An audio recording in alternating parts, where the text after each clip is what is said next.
Welcome back to the Visibility Standard, everybody. Today is part 3 in the last part of my 3-part series, The Unseen Architecture of Visibility, Maintaining Your Creative Orbit. Thank you so much for following along. Let me know if you've enjoyed this more series style content. I definitely plan on doing more. First week, we talked about relationships. Week 2, we dove into consumption and what it looks like to consume, get the fuck off your phone, and enjoy your life. Today, we are going to be talking about mindset and why your mindset around what you create, what you put out into the world is so important. Before I dive into anything, I want to say all of us at different points in our careers will want to be accepted by our industry standards. What I mean by that is what a lot of times holds us back from leaning into our authentic voice, from leaning into building the offer that lights us up and would benefit someone else, is wanting to be accepted and liked by our industry, to be seen within the mold of our industry standards and be looked at and people say, yep, she's the blueprint. I have been combing through my socials, I would say mostly today, but over the last week. And as someone who amplifies this message of defying your industry standards and norms, I have not always done that consistently. I certainly have found myself falling into the beige, comfortable patterns of my static posts, the more lukewarm takes, being so consumed about what others expect from me. Because I am so young in the field, there is this anxiety to want to prove myself. There is this anxiety to want to be perceived as competent, and therefore I need to show up a very specific way so that people in my field will respect me.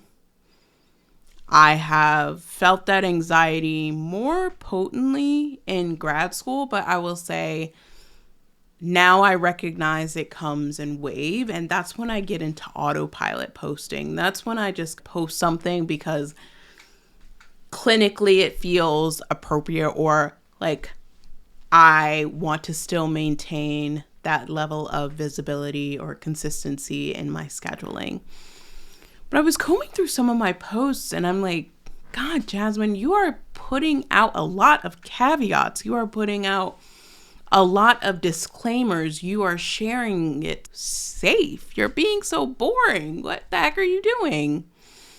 And so when I went onto my website, I shifted some of the font. I gave it a makeover. I'm also going to work on the visibility standards landing page for my visibility offer for therapists and healers, because it was not conveying the message that I want a future client to connect with. We all know that grad school didn't teach us about marketing. That's not brand new information, but that's not why I'm passionate about visibility. I'm passionate about visibility because any change or innovation has only come when we allow ourselves to use our voice, when we allow ourselves to defy the odds and say, you know what, I am willing to stand out, and whoever wants to stand with me, that's up to them. I welcome them, and I bid farewell to people that are not interested in standing with me. The aligned opportunities, the opportunities that are going to gravitate towards me, are because I'm being authentic, not because I'm trying to fit some mold or be perceived as something that I'm not.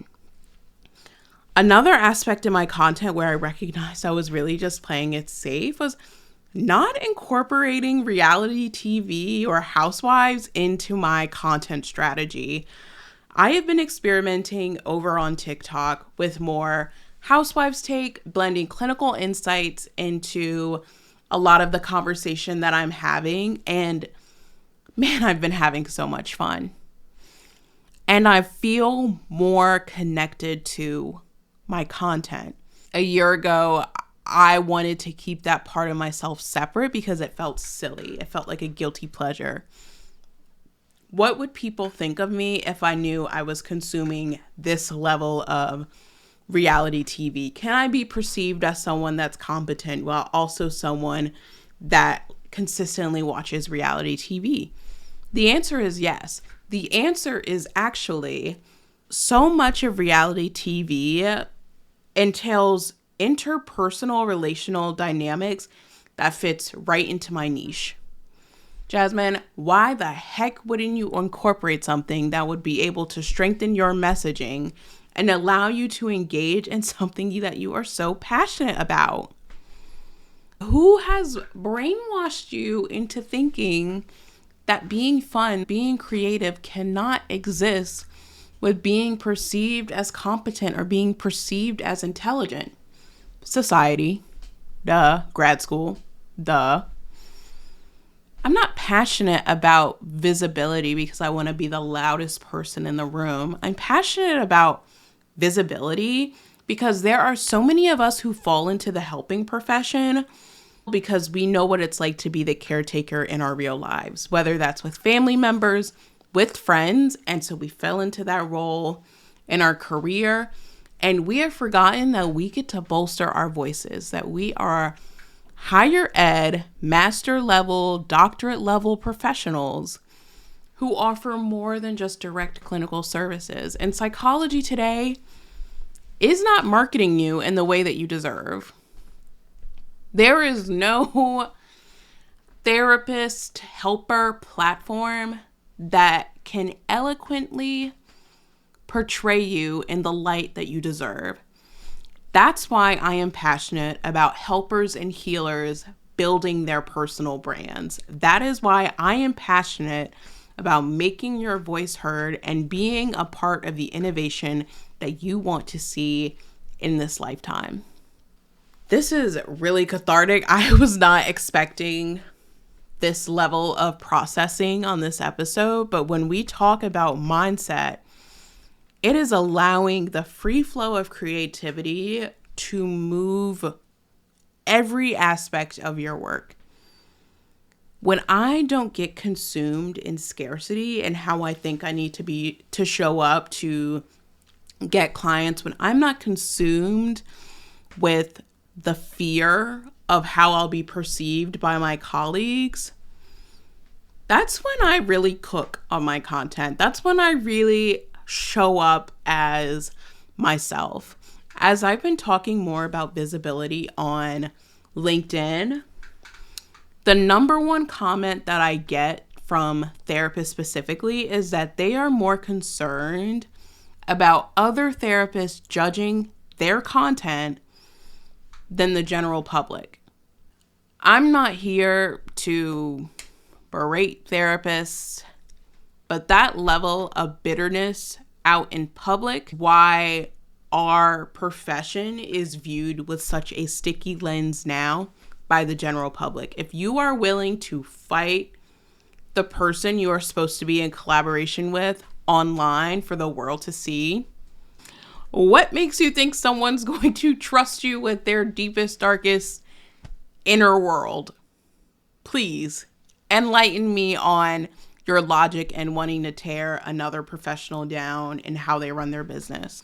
Something I have stood firm on from day one. I do not care how other people run their business. Their business is not my business. My business is my business. My business is the business that pays me. And that's what I'm going to focus on. I am a huge proponent in collaboration over competition. I hope to build a community one day that antithesis lives as that. It is a space where people are lifting one another up, where people are strengthening their skills as a helper as well as their business skills, where they are being offered the community, the insight, and the connections to level up and scale in a way that is authentic to who they are and what the lifestyle they want to live. Part of what has allowed me to build the mindset, to build the tolerance that I am doing something completely different from a lot of folks within my industry. Number one is building my capacity to be disliked. Now, luckily, I met a lot of people that like me, but that's not to say there are people that are quietly judging or quietly not interested in what I have to say and what I have to post. I do know they exist. I do know my ops are out there, but it's not worth it to engage in that. Another piece of mindset work that I have to do is building my capacity to receive more. What is it like to be building a message while also supporting clients, while also building offers and dreaming up the business that I have always wanted for myself? Part of this series is all about implementing strategies, tools, and people to help you maintain your creative orbit so that you can dream up the business that you are destined for. All of that comes with mindset. It comes with the awareness that I want something different, that I need to engage with people who are in the space to support my dreams, where I am engaging with content, with music, with books that is going to support the direction that I want to go in. All of that is what fuels your mindset. When you are around people who tell you the sky is the limit, that there is no limit to your success, your mindset is going to remind you that confidence, ambition is not selfish. Confidence and ambition is what allows you to lift up your communities. Confidence and ambition is what's going to allow you to spread your message as far and wide as you would like. In order for you to do that, you have to be so protective of your creative orbit, like your life depends on it. You have to be so creative of what you take in, because what you take in ultimately comes out.